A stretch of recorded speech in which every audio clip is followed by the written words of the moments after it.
மீதமுள்ள 6க்கு 9 பவுலிங்கில் கார்த்தி இது வரைக்கும் ரெஸ்பான்சிபிளாக 2 பேருமே எந்த பாலையும் டாட் விடாமல் விளாண்டுருக்காங்க 2 பிளேயருமே கேப்பில் தர இடத்துல கேப்பில் தள்ளியிருக்காங்க டிஸ்டன்ஸ் வந்து வரணும் ஃபிங்கர் ஸ்டாப் கூட ரன்னிங் பாபா சிங்கிள் தான் கிடச்சிருக்கு நல்ல த்ரோவும் கூட சிங்கிள்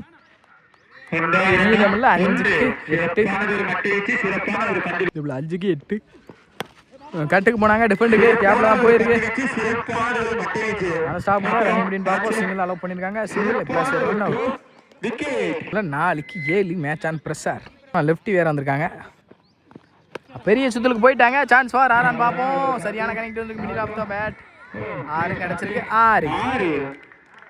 மேட்ச் இப்படி மாறும் அப்படின்றத யாரும் எதிர்பார்த்துக்க மாட்டாங்க மீதமுள்ள பந்துக்கு 1 ஆடணும் மேட்ச் ஆல்ரெடி ட்ராவ் ஆயிருக்கு கோவில்பட்டி சைடு 3க்கு 1 ஆடணும் 3 பந்து டாட்டா மாற்றி கொடுத்தா மட்டுமே மேட்ச் ட்ரா பண்ண முடியும்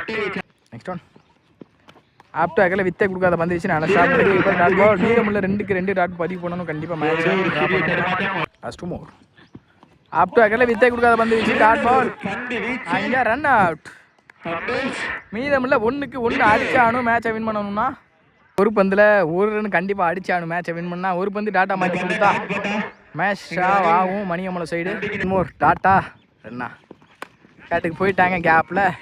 லாஸ்ட் இந்த சிங்கிளோட இந்த மேட்சை வின் பண்ணுறாங்க டஃப் கொடுத்து Kovilpatti well plate by Maniyambalam சூப்பராக டஃப் கொடுத்து வந்தாங்க கம்மியான ஸ்கோர் அடி நல்லா டிஃபெண்ட் பண்ணியிருந்தாங்க இன்னொரு 10 நிமிஷம் தான் கண்டிப்பாக மேட்ச் எடுத்துகிட்டு போயிருப்பாங்க மணியம்பலம்